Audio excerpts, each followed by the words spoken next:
en composant le 613-521-2323 par courriel sur Facebook et Twitter.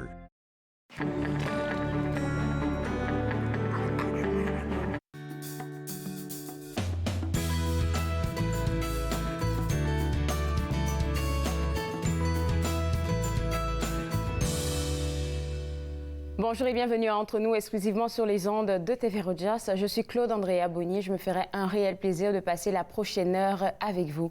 Aujourd'hui à l'émission, notre coach de vie, Sylvie Lapointe, nous parle du lien entre les activités intentionnelles et le bonheur. On va aussi découvrir durant la prochaine heure les beaux projets de l'organisme Mosaïque interculturelle. Et tout de suite, pour commencer, le plus grand regroupement de professionnels francophones de la justice en Ontario célèbre son 40e anniversaire. Et pour en parler, la DGA par intérim de la GFO, Andréane Charron. Et tout de suite, pour commencer, vous faites tellement de belles actions que tout de suite, là, j'ai envie que les gens sachent exactement où est-ce qu'on s'en va. C'est quoi la mission de la GFO, pour commencer? Oui, eh bien, on est une communauté juridique qui vraiment œuvre à faciliter l'accès égal à la justice en français, partout et pour tout le monde en Ontario. Alors, donc, pour faire ça, oui. Je veux juste demander, en 40 ans, comment vous avez bâti ce que vous appelez aujourd'hui un réseau qui tient devant la justice? Parce que c'est un gros réseau que vous avez. Oui, ça a vraiment été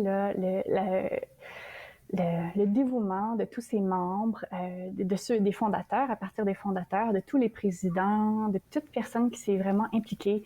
C'est des gens qui se sont regroupés autour d'une même vision, la vision de l'accès à la justice égale en français, d'avoir, autant pour les francophones, les francophiles, cette collaboration, cette patience, ces valeurs-là, qui ont fait que maintenant, on est un regroupement de plus de 1000 membres, avec plusieurs, 4 gros volets dans lesquels on travaille notre mission à tous les jours. Alors, si on voulait parler des 4 volets, est-ce qu'on pourrait commencer par mentionner les 2 premiers, qui, je suis sûre, sont très importants?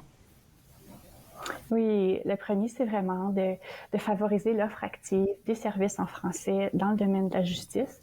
Donc, on fait, par exemple, du militantisme des droits linguistiques. Donc, tout récemment, on a la loi sur les services en français. Donc, on est la modernisation sur la loi des services en français. C'est quelque chose que la GFO a travaillé très fort à faire des recommandations en tant que partie prenante, à vraiment souligner au gouvernement les priorités qui étaient pour la communauté francophone juridique et en partenariat avec d'autres organismes, évidemment.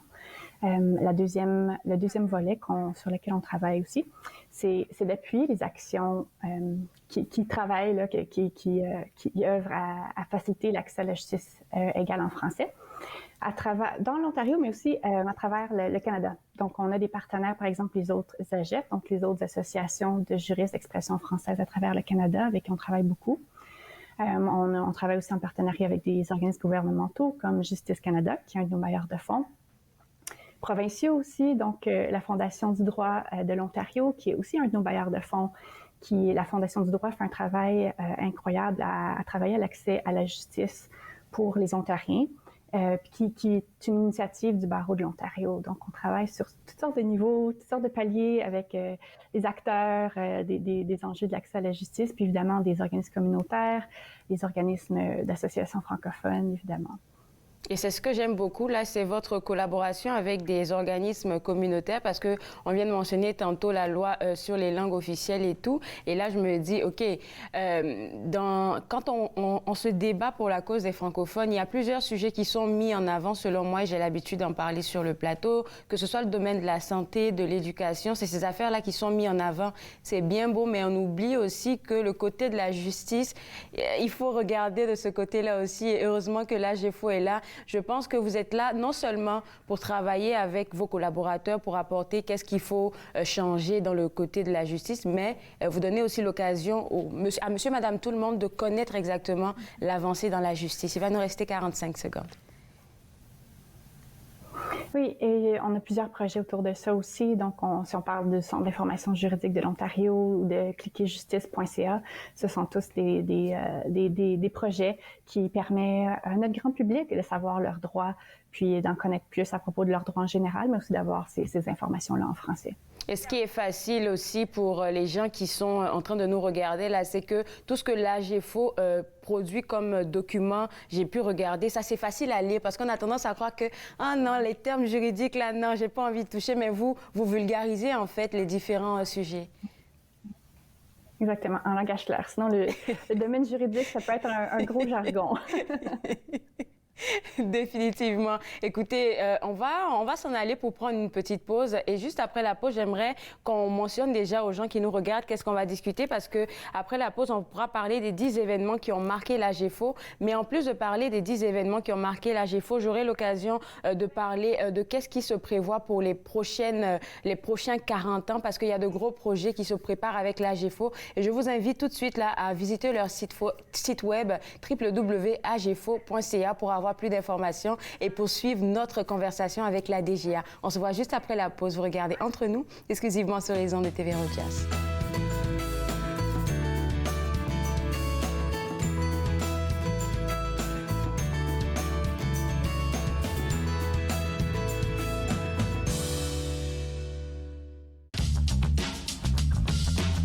Cette émission est présentée par Télé-Élan. Vous êtes enfin aux commandes. Pour en savoir plus, visitez Rogers.com.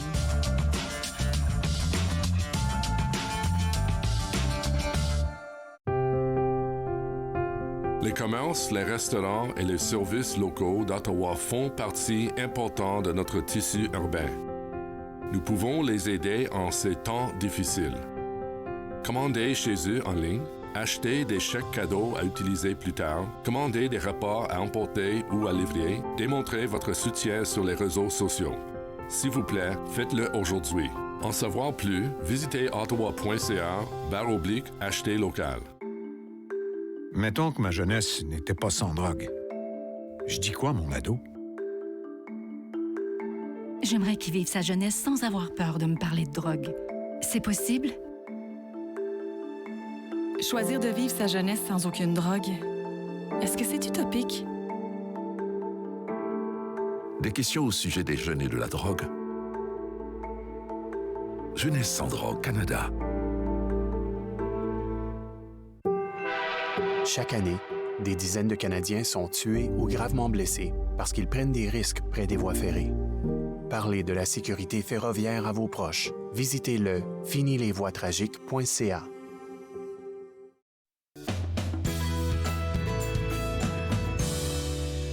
De retour Entre nous, exclusivement sur les ondes de TV Rojas, l'Association des juristes d'expression française de l'Ontario fête son 40e anniversaire et je continue d'en parler avec Andréane Charon, DGA par intérim de l'AGEFO. Et Andréane, avant la pause, on parlait du fait qu'on allait partager aux gens les 10 événements qui ont quelque peu marqué l'histoire de l'AGEFO. Oui, et donc ce qui est vraiment intéressant, c'est on a eu notre premier congrès en 1979, mais c'est pas à ce moment-là qu'on a été, disons, fondés. C'était là où les juristes se rassemblaient puis parlaient de cette idée de dire, hey, il faut qu'on se rassemble, il faut qu'on soit ensemble pour avancer nos idées, nos valeurs. Puis l'accès à la justice en français, qui à ce moment-là, vous pouvez imaginer, il y avait encore, on a fait beaucoup de travail depuis, donc c'est ce travail-là qui devait être fait. Et c'est vraiment en 1981, un beau novembre 1981, que l'AGEFO a été fondée, puis a commencé là, cette histoire d'engagement, de militantisme qu'on connaît aujourd'hui. Puis au fil des ans, on a eu toutes sortes de projets qui se sont ajoutés de par les présidents, autant les directeurs généraux, directrices générales que les présidentes qui se sont impliqués, qui a fait en sorte qu'en 2005, on a commencé à voir les journées du droit, qui sont où on va dans les écoles puis on présente un peu c'est quoi les justices en carrière à des étudiants, des élèves du secondaire par exemple. Donc on peut avoir une policière, un avocat, une juge par exemple qui vont venir présenter c'est quoi leur quotidien dans ce travail-là, puis qu'est-ce que ça prend pour faire ce travail-là, est-ce que ça peut intéresser les jeunes, puis un peu là de diriger leurs études. On a eu ensuite les fonds pour l'amour de la justice qui aident des étudiants qui se sentent appelés à faire ce travail-là d'accès égal à la justice en français, qui veulent s'engager à pouvoir accéder à leur scolarité finalement. Puis, un événement que j'aime beaucoup, en 2012, la naissance de notre site cliquerjustice.ca, qui est pour tout le Canada, en fait. Donc, c'est de l'information juridique en français qu'on a. Et c'est vulgarisé, donc comme on disait tout à l'heure, là, on peut lire ça et dire « OK, c'est le langage de tous les jours, j'ai pas besoin de dictionnaire juridique pour essayer de savoir de quoi on parle. » C'est fait pour nous dans notre langage normal. Puis, on vient de lancer notre nouveau site hier de cliquerjustice.ca. Alors, je vous invite fortement à aller le visiter. Il est beaucoup plus adaptable maintenant sur les tablettes, les téléphones portables, pour qu'il soit plus accessible de cette façon-là à nos gens.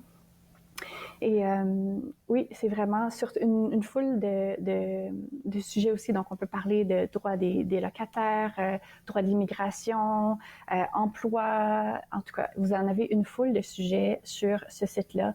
Puis encore là, c'est pour toutes les provinces de la Common Law au Canada. Donc, c'est en français encore là, puis pour toutes ces provinces-là. Et le deuxième que j'aimerais souligner, qui est un là, très près de mon cœur aussi, c'est le Centre d'information juridique, qui à l'époque s'appelait le Centre d'information juridique d'Ottawa. Donc, quand il a été ouvert en 2015, ça s'appelait le Centre d'information juridique d'Ottawa.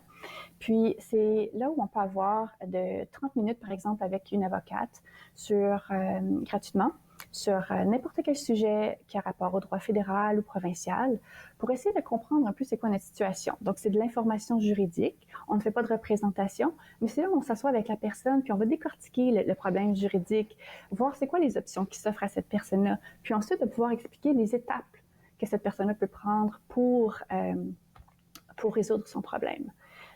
Donc, c'est vraiment un service important, c'est unique en son genre dans notre province. Puis, c'est surtout les domaines juridiques. Puis, il n'y a pas de qualificatif, par exemple, au niveau financier. Donc, c'est vraiment n'importe qui peut faire appel à ce service-là. Et depuis 2015, c'est vraiment maintenant le Centre d'information juridique de l'Ontario. Et on a vraiment là peut-être 30% qui vient de nos justiciables qui viennent peut-être de la région d'Ottawa, mais maintenant, c'est à 70% qui viennent du reste de la province. Donc, c'est vraiment implanté comme un service important dans le restant de la province au cours des dernières années. Puis, oui, donc c'est vraiment un beau service. On a 3 avocates à temps plein qui se dédient à ça. Donc, on a vraiment là... C'est vraiment les deux programmes qui moi sont venus me chercher, parce que quand j'ai vu ça, je me suis dit oui, je comprends pourquoi sur le site web, c'est écrit que non seulement vous êtes là pour créer un réseau de juristes, vraiment pour vous soutenir surtout pour les francophones, mais aussi que ce soit accessible au grand public. Puis je me suis dit, mais avec tous les programmes qu'ils ont, mais c'est quoi qui est accessible au grand public? Mais quand je vois cliquerjustice.ca et le portail juridique aussi, là, je me dis, c'est vraiment facile d'avoir accès à toutes les ressources en justice dont on a besoin, parce que le 30 minutes avec un expert juridique, là, c'est gratuit, là. Puis je suis pas sûre que le monde s'en rend compte, c'est gratuit. Allez sur le site web pour participer ou bien pour avoir accès à ces programmes-là. Là, maintenant, en fait, le 40e anniversaire, on l'a mentionné tantôt, quelque chose pour laquelle j'ai envie de vous féliciter, c'est le fait que vous ayez repassé en revue tous les directeurs de l'AGFO qui ont donné un message. J'ai trouvé ça assez émouvant, parce qu'on sait qu'on vient de quelque part et puis on va quelque part encore. Oui, je pense que c'est important de voir d'où ça venait, puis le fil conducteur à travers les années, n'est-ce pas? Oui. Que c'était toujours cette même vision qui était un peu comme un flambeau, qui était simplement passé d'une personne à l'autre pour continuer ce même marathon. Parce que c'est un marathon, hein? On a commencé ça, je veux dire, les premières discussions étaient en 79, puis on est encore en train de travailler à cette vision-là. Puis là, j'ai envie de poser la question, là, on vit encore, on va dire ça comme ça, on vit encore une pandémie, là. Est-ce qu'il y a eu des problèmes qui sont remontés à la surface du côté juridique durant la pandémie? Oui, ça a été vraiment une grosse adaptation pour le système juridique d'offrir ces services. Donc, par exemple, juste pour les cours, d'essayer de dire, hey, on peut pas fermer. Là, il y a des gens qui doivent encore avoir leur situation devant un juge, devant une tentative de règlement, une médiation. Donc, il y a eu une grande vague d'adaptation très rapide, ce ce qui est quand même bien. Le système juridique devait se moderniser, donc ça a été vraiment la poussée pour y arriver, mais ça a été plusieurs mois d'adaptation.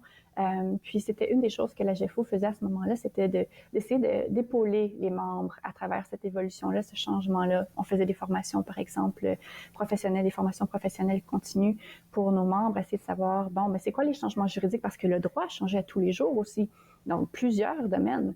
Et puis depuis ce temps-là, on a aussi la réforme sur la loi du divorce qui a affecté beaucoup d'autres lois. Donc, beaucoup de changements au niveau législatif, donc des lois comme telles et des règlements, mais aussi du système comme tel. Donc, on plaide plus de la même façon, on plaide par Zoom souvent. Donc, qu'est-ce que je dois faire maintenant si je suis l'avocat ou l'avocate qui représente? Je dois peut-être être tout à coup là la personne qui jongle le technique ou le technologique parce que je suis la personne qui le sait le plus, qui doit peut-être aider le juge à se retrouver là-dedans, peut-être la personne non représentée de l'autre côté. Donc, les avocats, les avocates, les parajuristes ont des nouveaux rôles aussi à jouer puis à s'adapter à travers tout ça. Ah ben, je pense que la pandémie là, a été, comment je vais dire ça, une autre porte ouverte pour tous les organismes ou tous les paliers professionnels là, parce qu'il faut juste s'adapter et puis ça nous permet de voir autrement comment gérer le domaine dans lequel on est. Écoute, Andréane, je vais vraiment vous souhaiter encore une fois un joyeux anniversaire. Nous, on va inviter les gens là à aller visiter soit le site web de l'AGFO ou bien cliquerjustice.ca et j'espère te reparler sur l'émission parce que là, on parle de la loi du divorce qui est en train de... Peut-être que ça pourrait être un sujet pour une autre fois. Merci beaucoup et bonne journée. Absolument. Merci, au revoir. Alors, pour vous autres à la maison, deux choses que j'aimerais vous suggérer, c'est déjà de visiter le www.agfo.ca pour pouvoir avoir accès à tous les services dont je viens de parler avec Andréane Charon, mais aussi de visiter cliquerjustice.ca, qui est un des programmes qu'il offre gratuitement. Donc, vous pouvez avoir accès à ces informations-là à www.cliquerjustice.ca. On va prendre une pause et juste après la pause, je m'entretiens avec Nicole Baptiste de Mosaïque Interculturelle. Vous regardez Entre nous, exclusivement sur les ondes de TV Rogers.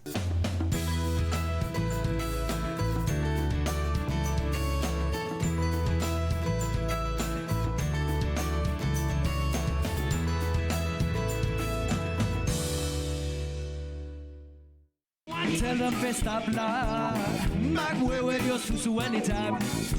Tired of deception, no.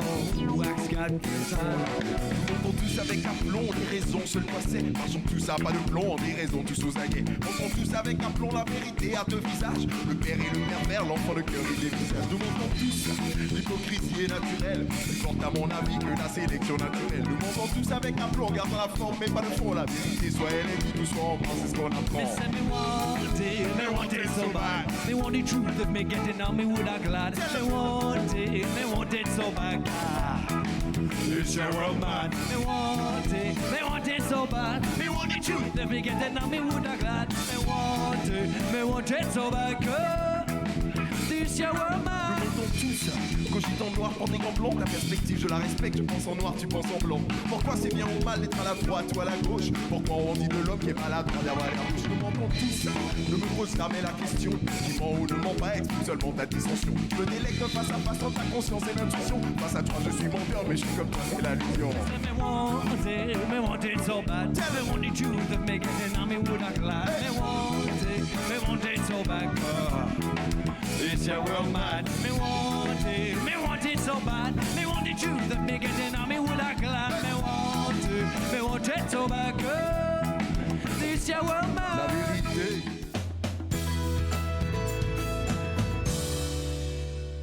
De retour entre nous exclusivement sur les ondes de TV Rogers, on s'informe maintenant sur les beaux projets de l'organisme Mosaïque Interculturelle.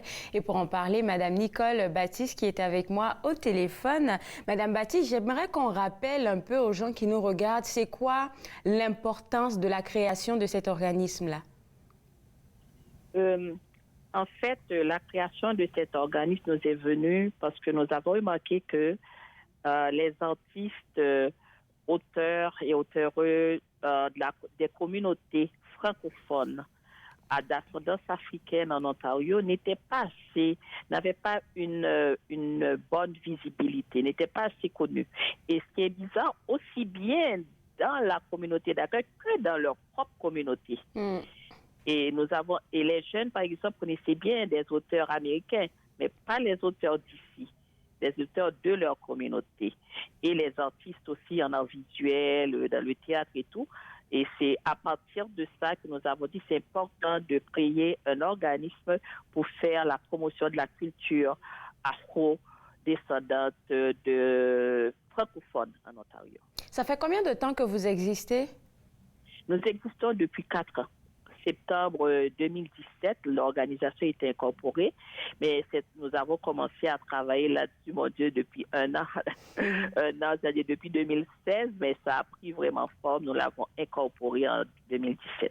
Alors, en 2017, quand vous avez lancé Mosaïque interculturelle, est-ce qu'il y avait de l'intérêt déjà des gens de la communauté qui évoluaient dans le monde artistique? Oui, bien sûr. Nous avons eu en 2018, au mois de mai, un après-midi du livre. Et nous avons accueilli plusieurs auteurs. J'avais fait un tour au Salon du livre de l'Outaouais pour aller à la recherche des auteurs et puis qui ont très bien reçu l'idée et qui sont venus participer au salon. Cet après-midi, nous avons accueilli 16 auteurs. Et un public d'une quarantaine de personnes. C'était un après-midi intime avec la littérature. Et de là, nous est venue l'idée d'en faire un salon. Et là, de 16 auteurs, cette année, nous sommes rendus à 60 auteurs francophones d'ascendance africaine de partout du Canada. Wow, beau projet. Et c'est quelque chose qu'on va discuter après la pause parce que je garde les lourdes affaires là pour après la pause. Pour l'instant, on va revenir un peu à votre mission. Et la mission là, dans votre mission, il y a plusieurs axes. Mais moi, il y a des axes que j'ai envie de discuter avec vous. Et le premier, c'est celui d'assurer la promotion et la diffusion artistique de la culture afro-canadienne francophone en assurant la visibilité des artistes. Et je pense que c'est dans ce cadre-là que s'inscrivent vos salons que vous faites. Et est-ce que les gens sont vraiment déjà intéressés à venir là? On dit on avait 60 auteurs pour cette année, mais est-ce que la communauté même afro-caraïbéenne était vraiment présente pour voir ce que ces auteurs-là ou ces artistes-là avaient à offrir? Oui, alors la communauté était présente, par exemple en 2019, nous avons eu vraiment une bonne visite, un grand public qui était là. Et aussi des gens de la communauté d'accueil. Puis on a eu la pandémie. La fameuse pandémie. Alors en 2020, nous avons mis l'accent sur des présentations en ligne. Et puis maintenant, il fallait faire la promotion sur les réseaux sociaux et tout. On a travaillé très dur là-dessus. Le public a suivi. Au fur et à mesure, on a vu le nombre de vues augmenter. Et ce qui est intéressant en ligne, c'est que les gens continuent à avoir accès aux activités même après. Et nous avons remarqué que pendant l'année, le public, ils vont regarder. Et nous envoient des commentaires, etc. Je peux dire que le public répond très bien à nos activités. Et puis, on a eu le salon là en 2021, au mois d'octobre. Maintenant, on a quand même été surpris parce que même les auteurs me disent mais on ne s'attendait pas d'avoir autant de monde. Le samedi, dans la journée du samedi, nous avons eu vraiment un grand public. C'était un peu plus timide le dimanche, parce qu'il y avait de la pluie aussi et tout. Mais le samedi, nous avons eu un grand public. Maintenant, ce qui arrive, c'est qu'il faut... J'espère que l'année prochaine, la COVID va se calmer un peu. Là. On espère. Maintenant, les gens recommencent à sortir. Maintenant, il faut qu'ils reprennent le goût de sortir, ou le goût de rencontrer les auteurs, les artistes, le goût d'aller au théâtre, le goût d'aller aux activités artistiques, les spectacles et tout. Alors, on travaille très fort là-dessus. Le public suit. Je peux dire que ça va. Mais moi, je regarde, j'ai pu avoir accès à votre site web hier. Là, je l'ai passé un tout petit peu au peigne fin. Je vous dis que vous faites un excellent travail, surtout pour les vidéos qui sont en avant sur le site web. Là, ça aide beaucoup à voir quelle est votre vision. Un deuxième axe là dans votre mission que j'aimerais partager avec vous, c'est le leadership des femmes. Et là, vous travaillez fort là-dessus. Oui, en effet, nous travaillons fort avec les femmes artistes parce que nous essayons toujours d'avoir la parité du genre dans toutes nos activités, sur les tables rondes, d'avoir la présence féminine partout. Et nous travaillons là-dessus, c'est-à-dire que nous cherchons, des fois les gens disent « Oh, ben, on ne trouve pas ». Mais moi, je pense qu'il faut chercher. Comme on dit « Oh, mais on ne trouve pas les personnes d'ascendance africaine dans tel ou tel domaine, on ne trouve pas les femmes dans tel ou tel domaine ». En fait, il faut chercher. Et nous avons pu avoir vraiment des femmes extraordinaires, des auteurs extraordinaires que vous pourriez voir, qui participent aux tables rondes, à des conférences sur notre page YouTube. Maintenant, nous essayons de développer aussi les arts visuels, c'est-à-dire que là, que c'est parti pour la littérature, nous essayons de mettre l'accent sur les arts visuels. Et alors, toujours, nous faisons attention, c'est notre priorité d'aller chercher les femmes dans chaque secteur, dans la musique aussi. Vous voyez, nous avons des personnalités fortes dans la musique, comme Erta Ikoso, ici en Ontario. Vous voyez, alors, et d'aller les chercher comme membres et qu'elles participent activement à nos activités. Écoutez, je vais vous garder avec moi, Madame Baptiste. On va prendre une pause et juste après la pause, on va parler et des activités que vous offrez et des initiatives que moi, je trouve très marquantes pour la communauté. On se voit juste après la pause. Vous regardez Entre nous, exclusivement sur les ondes de TV Rogers.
De retour Entre nous, exclusivement sur les ondes de TV Rogers, on parle toujours des beaux projets de l'organisme Mosaïque interculturel. Et pour en parler toujours avec moi, Madame Nicole Baptiste. Et je vais juste essayer de discuter avec vous sur les différents projets que Mosaïque interculturel essaie de mettre en place. Donc le premier que je vais discuter tantôt avec Madame Baptiste, c'est vraiment le Salon du livre afro-canadien. Et j'aimerais souligner cela parce que j'ai vu comment ils ont travaillé fort cette année-là, malgré la pandémie, pour pouvoir faire ce Salon du livre afro-canadien. Il y a une belle collaboration avec les éditions David, parce qu'on en a parlé plusieurs fois à l'émission du recueil Histoire d'immigration, qui a été publié chez les éditions David. Et en fait, Histoire d'immigration est un projet que les éditions David avaient lancé, je vais dire un appel en fait à toute la communauté immigrante pour que chacun des immigrants puisse écrire un texte qui concerne son rapport à l'immigration,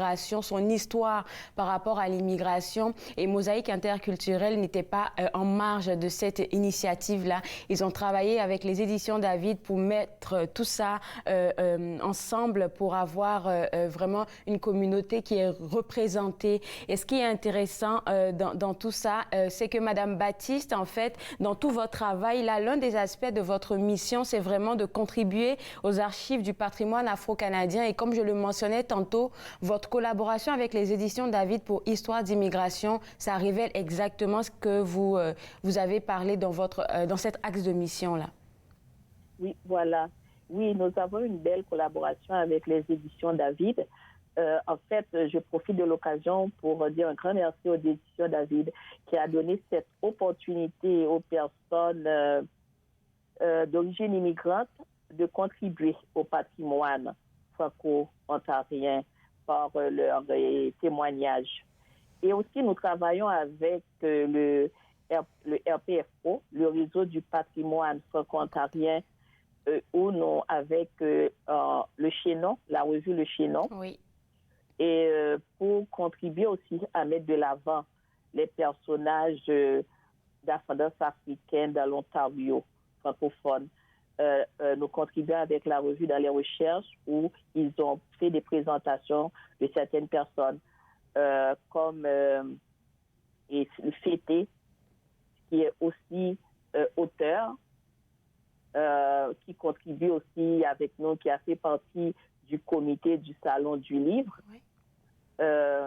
Et puis nous avons aussi, ils ont même été chercher une artiste qui a produit la page couverture de la revue Le Chaînon au mois de février 2019.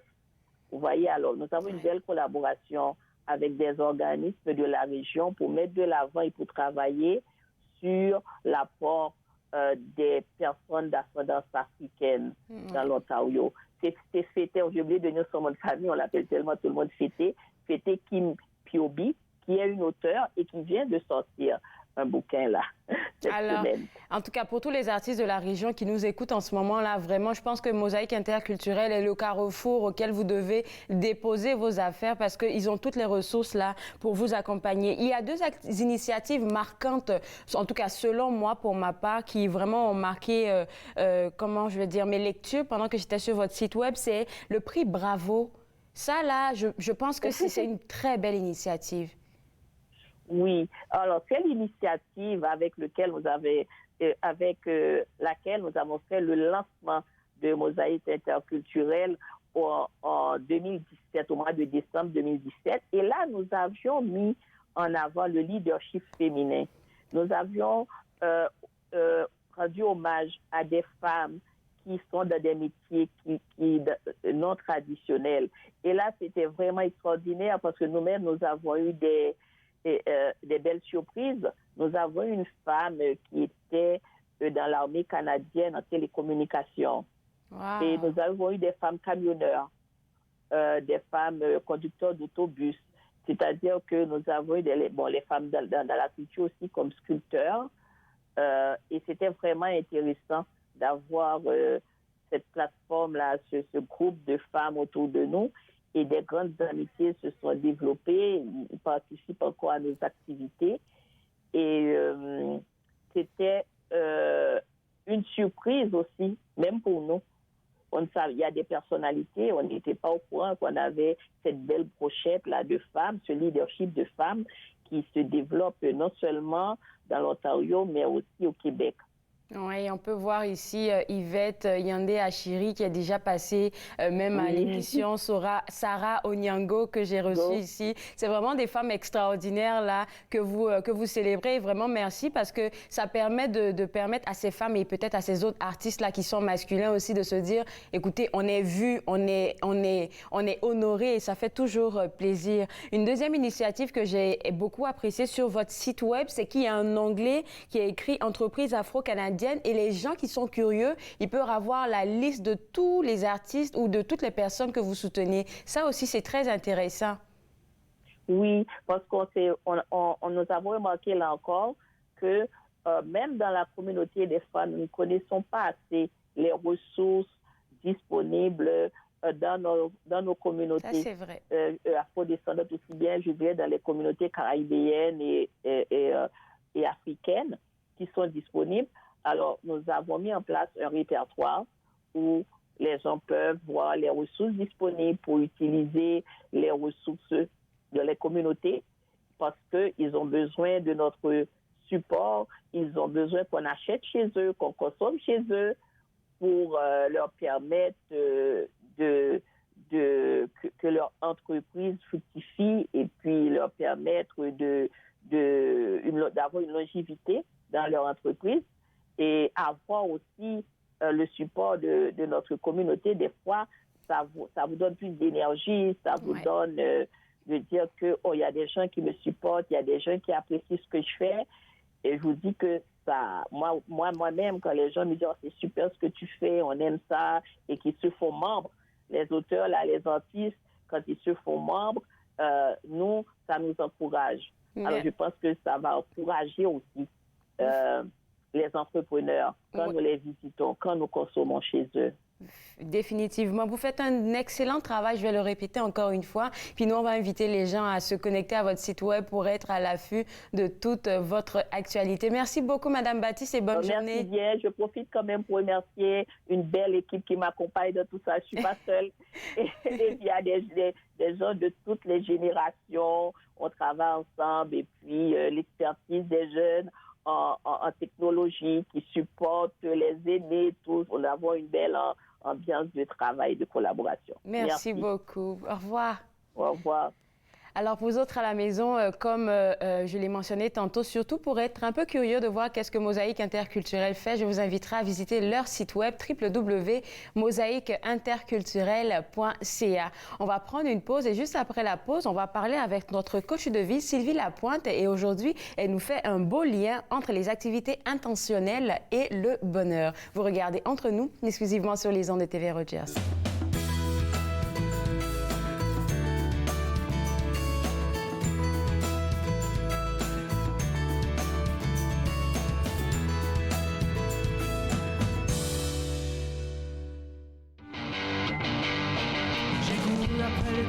J'ai menti à la lune, j'ai couru après les mots et j'ai menti à ma plume. J'ai mis mon cœur sous les ciseaux et ma tête sur l'enclume entre le feu et mon marteau. Je me suis forgé un costume.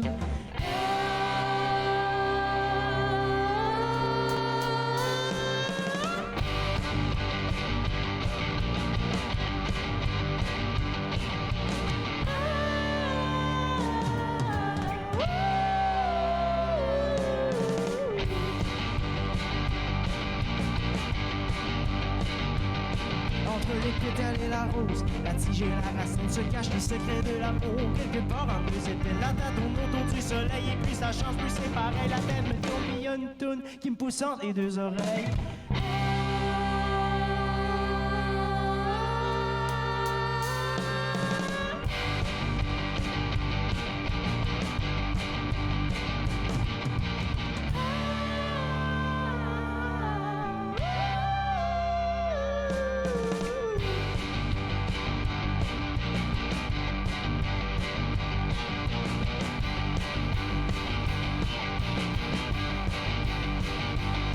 Que je fasse la guerre ou que je fasse l'amour, que je presse contre le four, que je pogne la route ou que je pogne la trail en pouling, tous les chemins se mettent. Le poignet sur le chemin du doute avec un flat sur la conscience. La mise à plat les bras puis les yeux plus gros que la...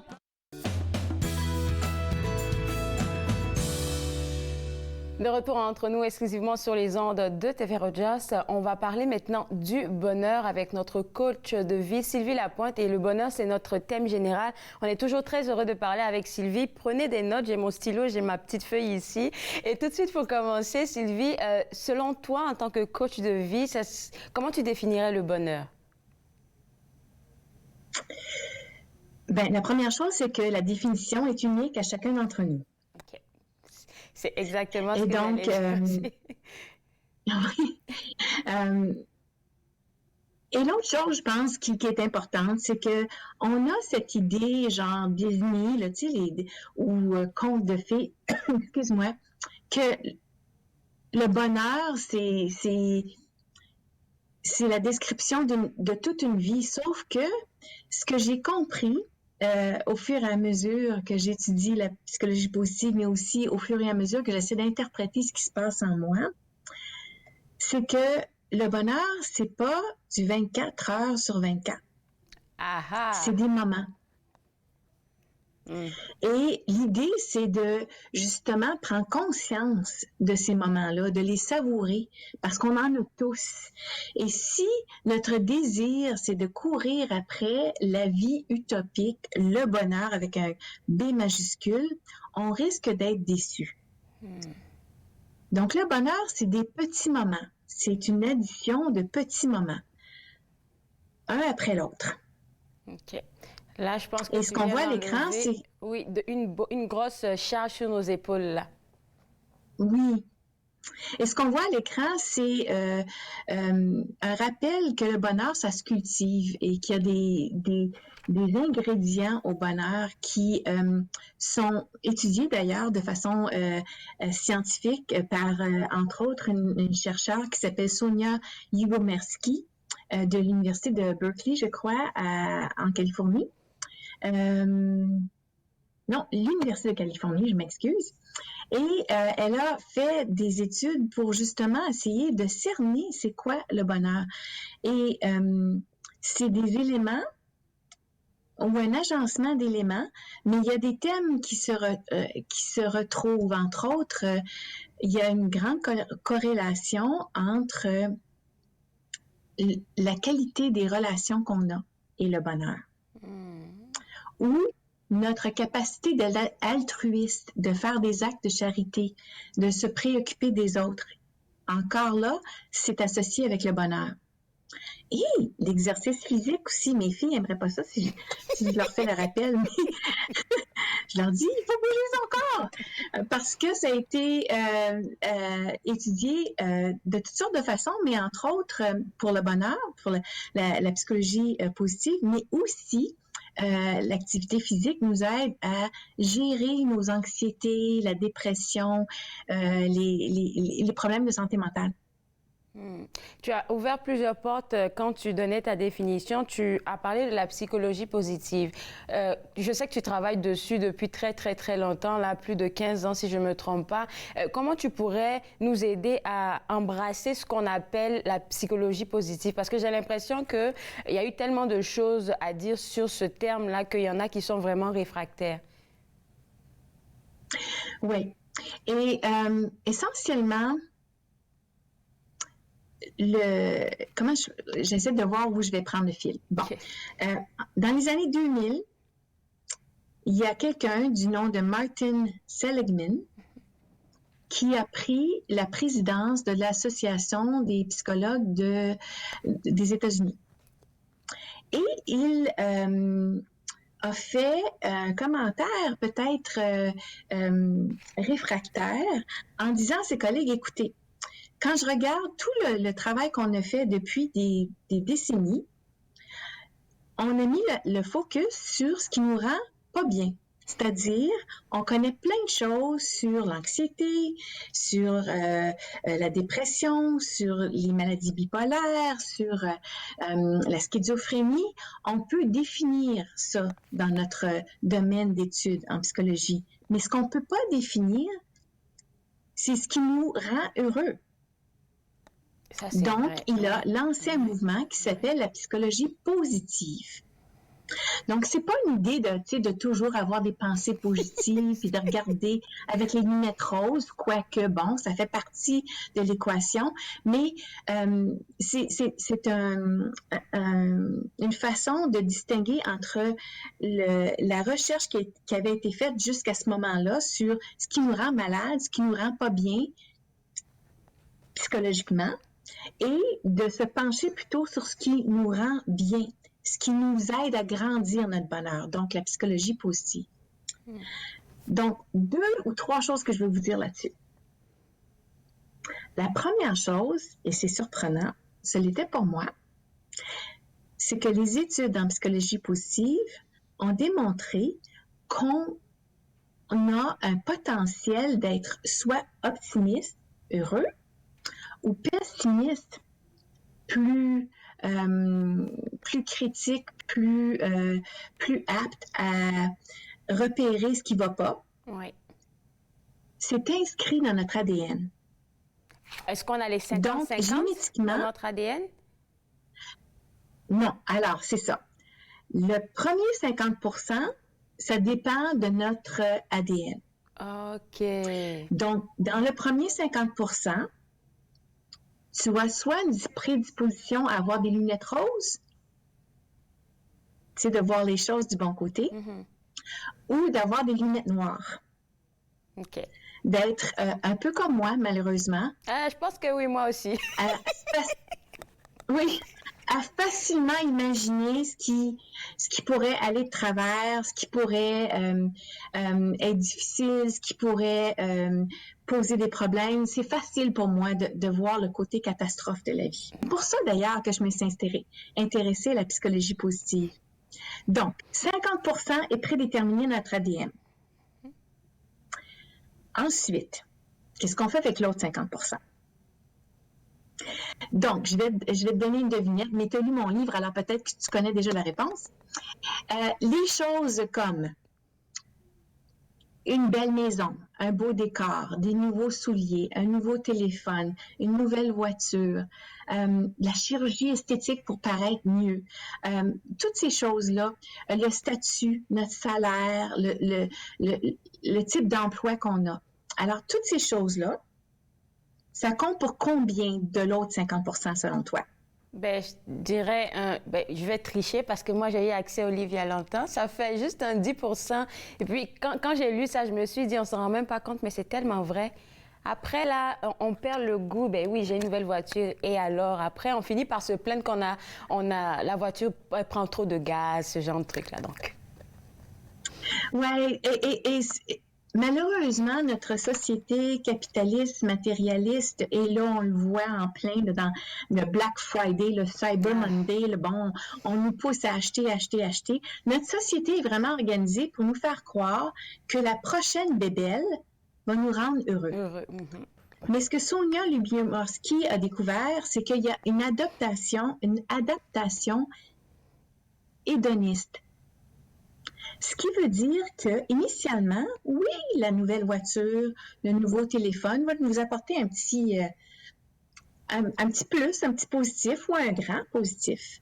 Mais éventuellement, l'excitation s'atténue et ça devient le nouveau normal. Donc, le téléphone qui était nouveau il y a un mois, quand tu le prends dans ta main pour regarder tes courriels, tu n'as plus le même sentiment de comme « Oui, c'est mon nouveau téléphone » un mois plus tard. Oui. Écoute, Sylvie, je vais te garder avec moi. On va prendre une pause et juste après la pause, surtout pour les gens qui nous regardent, là, Sylvie a préparé des activités intentionnelles qu'elle va partager avec nous, surtout pour le temps des fêtes, pour vraiment cultiver notre bonheur. Vous regardez Entre nous, exclusivement sur les ondes de TV Rogers.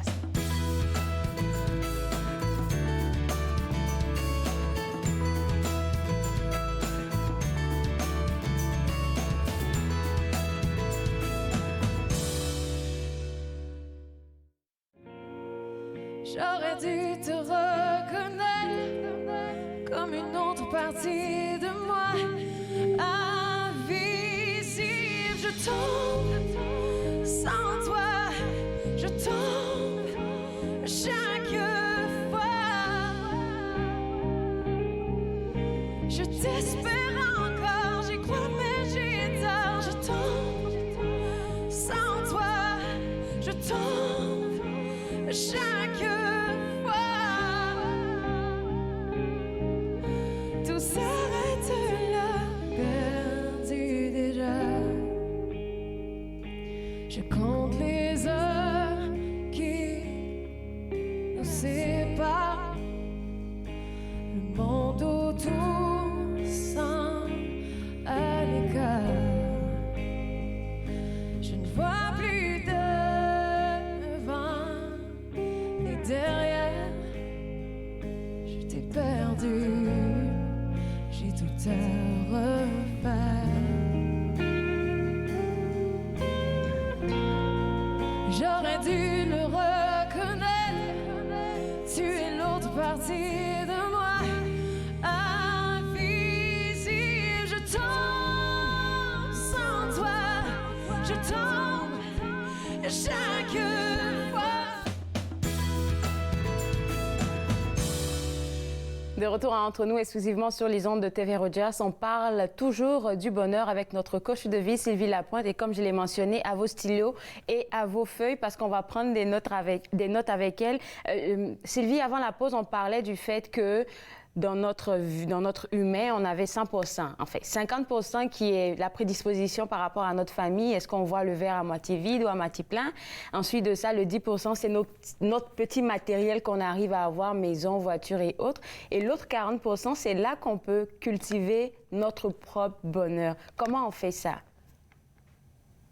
T'es bonne étudiante, Claude Andrea, c'est exactement ça. Quel bon livre, là, je te dis, j'ai bossé ton livre. Oui, tu le vois. Donc, justement, c'est là où il y a un petit peu d'espoir. Pour du monde comme moi qui a des lunettes noires, qui a toujours la difficulté à regarder les rayons de soleil parce que je vois toujours les nuages. Donc, la psychologie positive nous rappelle qu'il y a moyen de cultiver notre capacité de justement voir et de créer des moments de bonheur. Ouais. Et ils appellent ça des activités intentionnelles. Donc, le 40%, c'est comme je choisis Je choisis de grandir ma capacité de voir avec des lunettes roses. Et ils ont identifié plusieurs facteurs.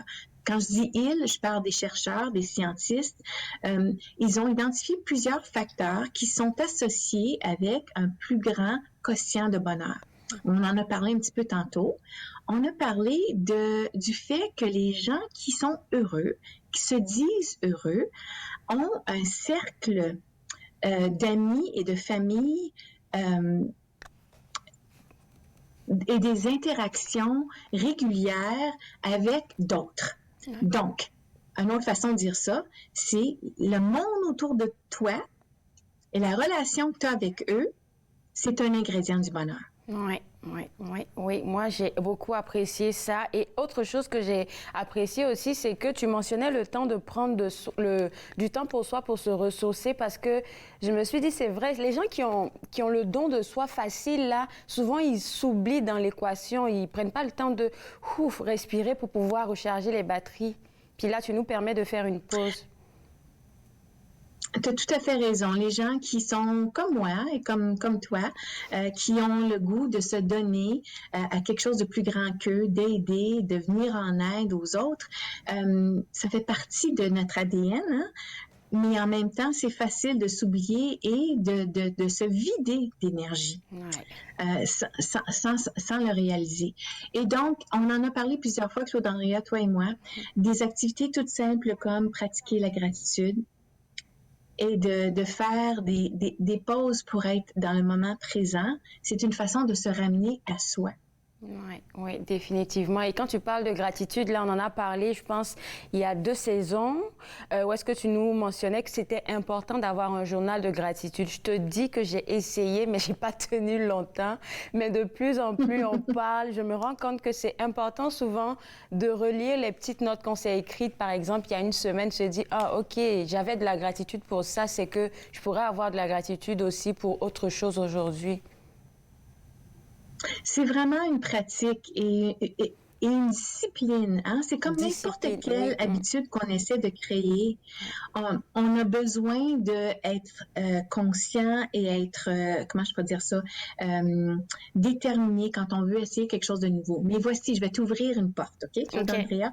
Moi, c'est d'écrire un journal de gratitude. C'est ça qui fonctionne. Ça fait 21 ans que je le fais et je viens juste hier d'acheter mon nouveau journal pour 2022. Mais pour d'autres personnes, cette discipline-là d'écrire, c'est pas quelque chose qui vient facilement. Donc, tu peux aussi faire un exercice mental, c'est-à-dire à la veille. Moi, je le fais à la fin de la journée. Donc, avant de m'endormir, je pourrais me dire, OK, je vais repasser ma journée en mémoire et je vais m'arrêter là où il y a eu des moments qui m'ont fait du bien.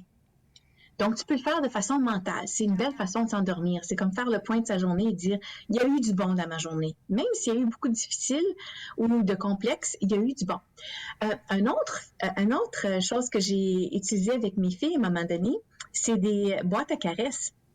Et tout simplement, ce que c'est que c'est un gros contenant et tu as coupé des petits morceaux de papier. Et à chaque fois qu'il y a quelque chose qui te vient en tête, dire « Oh mon Dieu, ça m'a fait du bien », tu l'écris et tu mets le papier dans le bocal. Et donc, au fur et à mesure, donc ça peut être à tous les jours, ça peut être une fois par semaine, c'est sur le moment. Donc, ça fait plusieurs choses. Ça t'aide à être dans le moment présent, ça t'aide à pratiquer la gratitude. Donc, je ne vais pas laisser passer ce moment-là sans le savourer, et je le savoure en l'écrivant.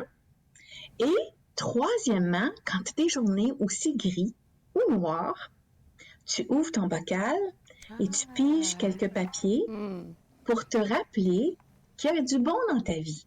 Bon, je vais essayer d'être une bonne élève pour 2022. Je vais m'acheter un bol, tantôt que tu dis un bol de caresses, et puis aussi un bouquin. Je vais t'en donner des nouvelles là. Écoute, je vais te laisser réfléchir parce que ça sera ma dernière question après la pause sur quoi faire comme activité intentionnelle durant le temps des fêtes.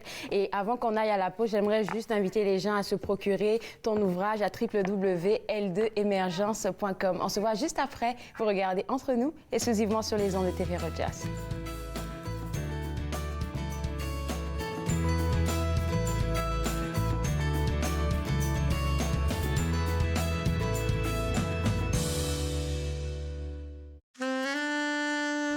À la prochaine émission de Promenade dans le temps, je vous invite à découvrir le château Montserrat, qui est le manoir néo-Tudor de Gatineau, ainsi que le cimetière Notre-Dame de Gatineau, qui est le plus important cimetière catholique de l'Outaouais. Promenade dans le temps, mardi 19h30 sur TV Rogers. Dans la prochaine émission, on rencontre Olénie Pelletier, coach certifiée en PNL et en séduction. Elle nous donne des trucs et astuces pour trouver l'âme sœur en pleine pandémie. Suivez-moi, jeudi 20h sur TV Rogers.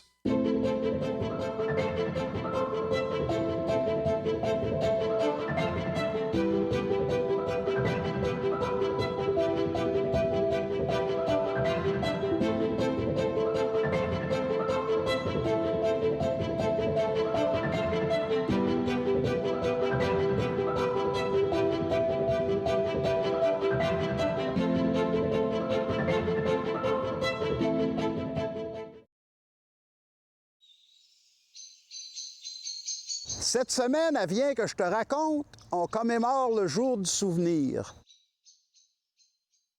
Viens que je te raconte, dimanche 21h sur TV Rogers. De retour entre nous exclusivement sur les ondes de TV Rogers, on profite toujours des conseils de notre coach de vie, Sylvie Lapointe. Et Sylvie, pour le temps des fêtes, quelle activité intentionnelle on pourrait faire pour cultiver le bonheur et pour nous et pour les gens autour de nous aussi? Un simple rappel que dans le fond, la magie de Noël, c'est pas les cadeaux sous l'arbre de Noël, c'est pas la grosse bouffe, mais c'est le plaisir d'être ensemble. Et s'il y a quelque chose qu'on a manqué dans la dernière année et demie, et presque 2 ans, c'est justement la capacité de voir, d'embrasser, de prendre dans nos bras tous ceux qu'on aime. Alors justement, de se donner le droit de savourer et d'apprécier ces moments précieux qu'on passe ensemble. Et comme tu le dis toujours, profitez du moment présent, respirez et puis comme capter le moment qui se passe quand vous allez être en famille. Merci beaucoup Sylvie et je te promets de travailler sur ma gratitude et mon journal en 2022. Je te souhaite d'excellentes fêtes de fin d'année. Au revoir. Toi aussi. Au revoir. Alors, vous autres à la maison, pour avoir accès à cet ouvrage Vite à vie, vous êtes invités à visiter le www.l2emergence.com. C'est le site web de notre coach de vie, Sylvie Lapointe. Moi, je me suis fait le plaisir de passer cette heure avec vous. On sera de retour demain à partir de 11h et j'espère que vous serez des nôtres. Bye bye.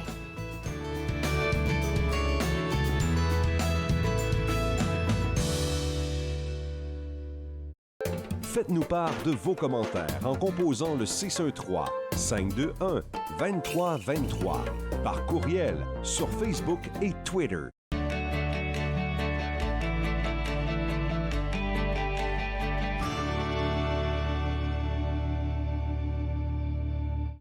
Êtes-vous préoccupé par la quantité d'alcool consommée par une autre personne? Vous sentez-vous habituellement fâché, confus, déprimé ou mal aimé? Pensez-vous que si la personne qui boit vous aimait, elle cesserait de boire? Si vous avez répondu oui à une de ces questions, vous n'êtes pas seul. Toutes les personnes qui se sentent emprisonnées par l'alcool ne sont pas des alcooliques. Les familles et les amis souffrent aussi. Alanon ou Alatine peut vous aider. 1-888-4-ALANON ou visitez alanon.org. I'm Mallory, and I was walking home one night when an impaired driver hit me. He had been overserved in 2 bars before getting behind the wheel. If the servers would have called him a cab instead of serving him more alcohol, my life would be the same as what it used to be. I think servers play the biggest role in keeping us safe because it's up to them what state the person's in when they leave. Refusing service isn't personal, it's the law.